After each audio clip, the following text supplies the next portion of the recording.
Okay, people are always asking me, hey, what is it I'm supposed to sell? What's a good thing to sell?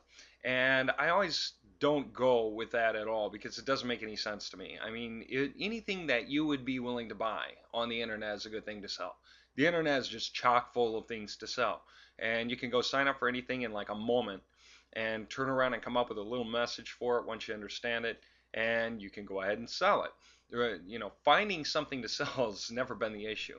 Then I have guys respond by saying, okay, well, I've been running this program for 8 months or whatever, and I've never gotten a sale or I've gotten very few sales. And I'll say, you can't measure it in months. Here's my question. How many visitors did you get in the past month? And the guy will really not know. And that's because he doesn't have any visitor tracking. And so he can't tell me. He can't tell me if he's gotten a visitor a day or 150 visitors a day. Now, if he's getting 150 visitors a day and he's still not getting a sell, something's wrong. Doesn't mean that what he's selling is the wrong thing. It might mean that where he's advertising just isn't real traffic, or at least not qualified traffic. But really, it's the wrong question to ask. What should I sell? Because there's always something. There's always something that you can relate to an audience. And then secondly, well, I've been trying to sell this for 8 months. I know how emotionally frustrating it can be when time passes and you don't make a sale, but you really have to measure it in terms of how many visitors you get, not how long you've been running the program. So it's not about what you have, it's about how many people do you get it in front of who could buy. Well, let me just give you a quick example. Like, what are you doing today? Well, you can run out and find something to sell real quick, right? And let's say whatever you're selling does apply to the majority of people out there, and who knows what it is. Well, let me just show you something, because when I'm talking about using web scraper, web macros, let me actually walk you through and show you, for example, what web macros can do. But let me show you how it works starting here. If I go to where I put my Backpage package, okay, and here I've produced out some Backpage output. And I had a guy ask me for a couple of sets of information, so I got two things for him. One of them was for resumes and job wanted all throughout Backpage, all the cities. And then the other one was, he actually said, okay, I need a lot more context. I know they're going to be under personals, men for men, men for woman, woman for woman, woman for men. Now, what's the point in advertising something there? Well, the point is, in these days economy, a lot of people who are in the personal section, and it's true, that's where a lot of people are. Okay, a lot of people in the personal section don't really want to be offering up what they're offering.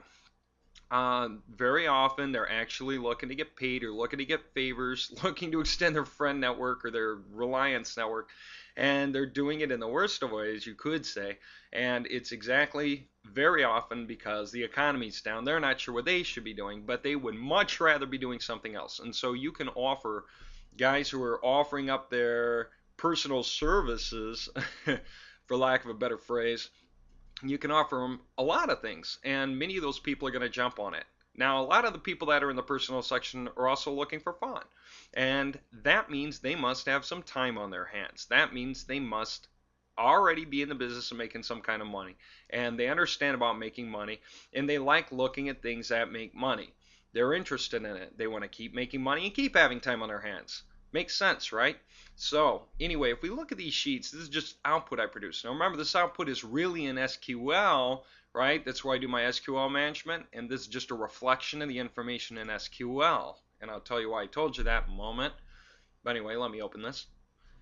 Okay, here we go. I've got this whole line of people who are looking for jobs, okay? And a lot of people are posting for jobs. They're saying, hey, we got a job for you.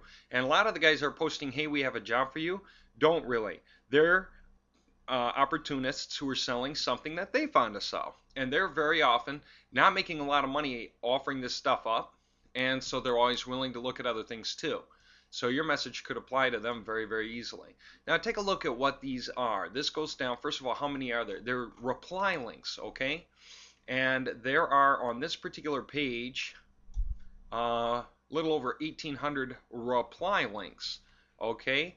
And this took me, I don't know, just a little over 10 minutes or so to collect these 1,800 reply links. Now these are actually links. Now look, they're not clickable right now. How do you make a link clickable? You click on it, and then you click up here, and then you click off of it, and all of a sudden the thing is clickable. Now if I just go here, and I'm just choosing one, well, take a look at this. This is the reply link to the ad. You see, if you follow this down, back page, San Diego job wanted resume section, and then here happens to be this ad, and this is the actual physical reply page. What would you do? You would put in an email address. Who knows what it could be? Bob Jones, bob at msn.com. I don't know. Then you would confirm it with bob at msn.com. Doesn't even have to be a real email address because Backpage really doesn't care functionally. It's just if you're not including a real email address, then obviously you're including something for them to click on, or a phone number for them to call, or an autoresponder link for them to respond to, some way that they can, proceed. So you might say something along the lines of, "Hi, here. I see you're looking for work. Who knows? This is an excellent opportunity." And of course, it's very poorly written, not very useful. Ad, all right? But anyway, there it is, and it could be as simple as that. And that could be your link, whatever your link is, or whatever. Or it could be something like call me Dave at, and then just stick your phone number, whatever. It could be anything quite like this. Get our autoresponder series, and then have your link again, okay? Whatever it is.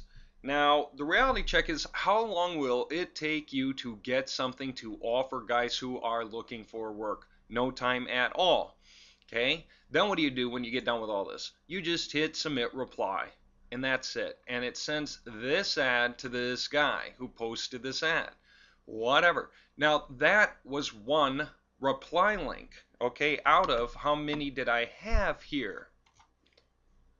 1,813 such links, okay? And again, let me just click and click off, and bam, it's clickable. Now you could spend, I don't know how long it would take you to manually go through this. Okay, now last thing, in Backpage, every 5th reply is going to throw up an image verification check. And so the problem is you're always going to be clicking on that image verification check. You're going to have to fill in the image verification stuff and then click on it, right? Well, if you were refreshing your IP address every 5th time when you get the image verification link, what you'll find is if you refresh the IP address every 4th time, you never get the image verification link. It never throws up the block. You always get to bypass it because the system always thinks it's someone else. You just keep refreshing your IP address as you go. Remember, there are probably billions of IP addresses out there. What is that? 1, 2, 3, 4, 5, 6, 7, 8, 9, 10, 11, 12. Yeah, billions of IP addresses. So you're like never going to get the same one twice. And you can just keep this up forever and a day. Okay? Now, it would take a while to do this manually, but that is how you advertise. Now let's step beyond that. Let's say, how do you automate this even more? I just showed you what you could do. And if you had this list, then you could be forever and a day just clickety, clickety, clickety, clickety, clickety, clickety, click. And it would take you some time, right? How do you automate that? Well, that's what Web Macros does. And I want to explain that. But before I explain that, let me just show you one more thing. If you think that's kind of neat with 1,800 links, what if I said, let's just be more efficient about it? Let's take a look at this other one over here in the personals. Now in the personals, we kind of got the same thing. Hot dates. Everyone's looking for their Prince Charming, right? All these guys need something better to do.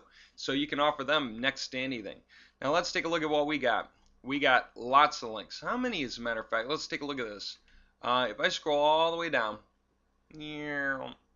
I've got 33,255, and it's all the same thing. If I click on any one of these, click off, click. Now if I just go there you have it. Here's the particular ad. I click on the ad, and you'll see what it was saying. It's the same thing you thought it was. And then here is the reply click here link, which is the page we were just on. It's that reply link. And there you go. And you can submit the reply. Okay, are you kind of seeing where this is going? How long would it take you to do this 33,255? Well, if you've got Web Macros, it might just take you a few hours, like 4 hours, something like that.